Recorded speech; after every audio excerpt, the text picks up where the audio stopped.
غفور الرحیم. قال رسول اللہ صلی اللہ علیہ وسلم ادوا زکاۃ اموالکم. صدق اللہ العظیم.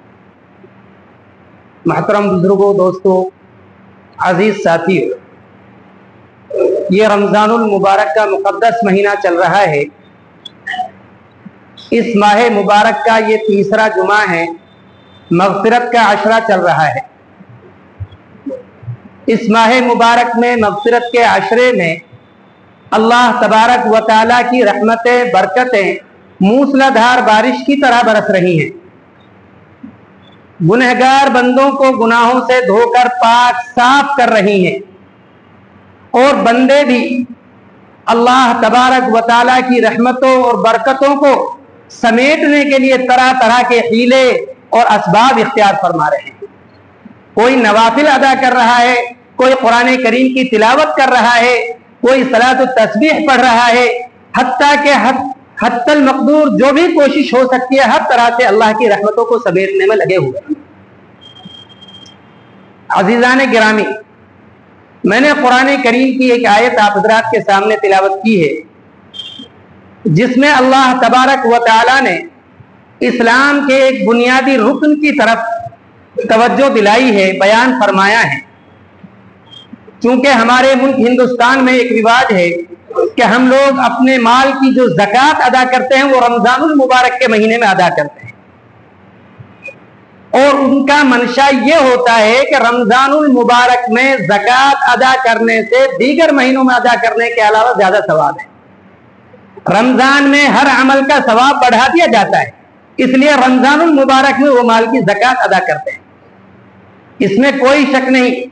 حضرت سلمان فارسی رضی اللہ تعالی عنہ کی ایک حدیث ہے، نبی اکرم صلی اللہ علیہ وسلم نے ارشاد فرمایا کہ رمضان المبارک میں بندہ اللہ کی خوشنودی اور تقرب حاصل کرنے کے لیے اگر کوئی غیر فرض عبادت ادا کرتا ہے، اللہ تبارک و تعالیٰ اس کو دیگر زمانے کے فرضوں کے برابر ثواب عطا فرماتا ہے.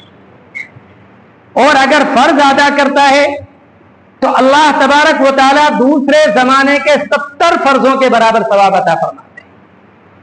اس میں کوئی شک نہیں. برادران اسلام، زکوٰۃ کوئی غیر فرض عبادت نہیں ہے بلکہ عین فرض ہے. اسلام کا بنیادی اہم رکن ہے زکوٰۃ. اسی لیے اللہ تبارک و تعالیٰ نے قرآن کریم میں جہاں بھی اقیم الصلاح بیان فرمایا ہے، اقیم الصلاح کے بعد وآتوا الزکاۃ کا لفظ آیا ہے. میں نے جو آیت پڑھی تھی اقیم الصلاح وآتوا الزکاۃ، اور قرآن کریم میں جتنی جگہ بھی نماز کا ذکر آیا اس کے بعد زکوٰۃ کا ذکر آیا. معلوم ہوا زکوٰۃ اسلام کا بنیادی رکن ہے. اور الحمدللہ ہندوستان میں لوگ کثرت سے، شوق سے، ذوق سے اپنے مال کی زکوٰۃ نکالتے ہیں رمضان المبارک. لیکن اس کے باوجود ایک بہت بڑا طبقہ ایسا بھی ہے جو زکوٰۃ ادا کرنے سے احتراز برتتا ہے. ان کی سوچ یہ ہوتی ہے کہ زکوٰۃ ادا کرنے سے مال کم ہوتا ہے، جبکہ ایسا نہیں ہے. میرے عزیز و دوستو، دو باتوں کو بہت اہم ضروری ہے یاد رکھنا. بندے کو نیک اور ولی کامل ہونے کے لیے دو باتیں بہت ضروری ہیں. ایک تو بندے کا اللہ سے گہرا تعلق اور ربط اور ضبط ہو، اور دوسرا اللہ کی مخلوق سے بھی اس کا اتنا ہی گہرا تعلق اور ربط ضبط ہو. اسی کو قرآن کریم میں فرمایا اقیم الصلاح. اللہ سے گہرا تعلق قائم کرنے کے لیے بندے کو حکم ہوا کہ نماز ادا کرو. نماز سے اللہ کا تقرب حاصل ہوتا ہے، اللہ کا قرب حاصل ہوتا ہے. اور مخلوق سے تعلق کے لیے وآتوا الزکاۃ، لوگوں کی معاونت ہوتی ہے، ضرورت مندوں کی ضرورتیں پوری ہوتی ہیں، تو اس سے تعلق مخلوق کے ساتھ قائم ہوتا ہے. اور یہ زکوٰۃ کا نظام پہلی کتابوں سے، آسمانی کتابوں سے معلوم ہوتا ہے کہ صرف امت محمدیہ کے اوپر زکوٰۃ فرض نہیں ہوئی، پہلی امتوں کے اوپر بھی زکوٰۃ فرض رہی ہے. قرآن کریم کی زبانی ہمیں معلوم ہوتا ہے.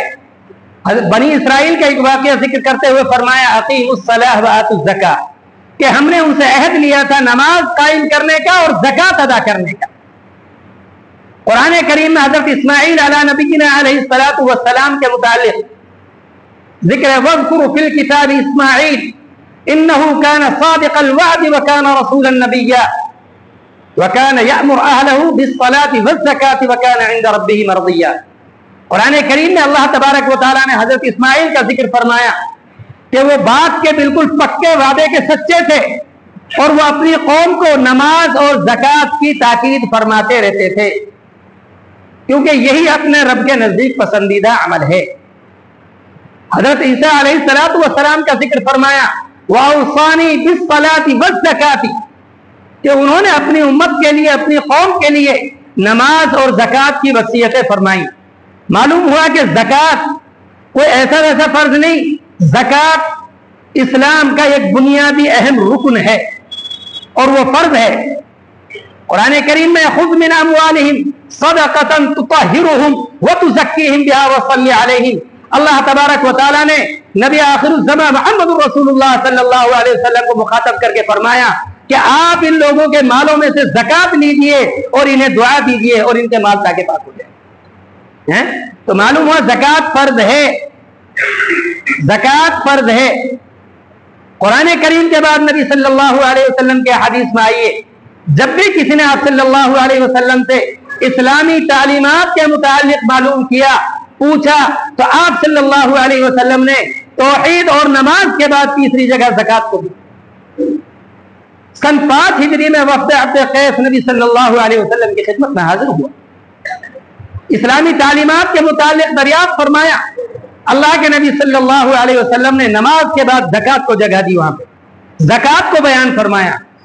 سن 9 ہجری میں حضرت معاذ رضی اللہ تعالی عنہ کو یمن کا گورنر بنا کر بھیجا، اور جب جاتے وقت آپ نے ان کو اسلامی تعلیمات کی بیان فرمایا تو کہا کہ معاذ، لوگوں کو پہلے توحید کی دعوت دینا، پھر ان کو نماز کی دعوت دینا، اور نماز کے بعد زکوٰۃ کے لیے ان کو فرمانا کہ اپنے مالوں میں سے زکوٰۃ ادا کریں۔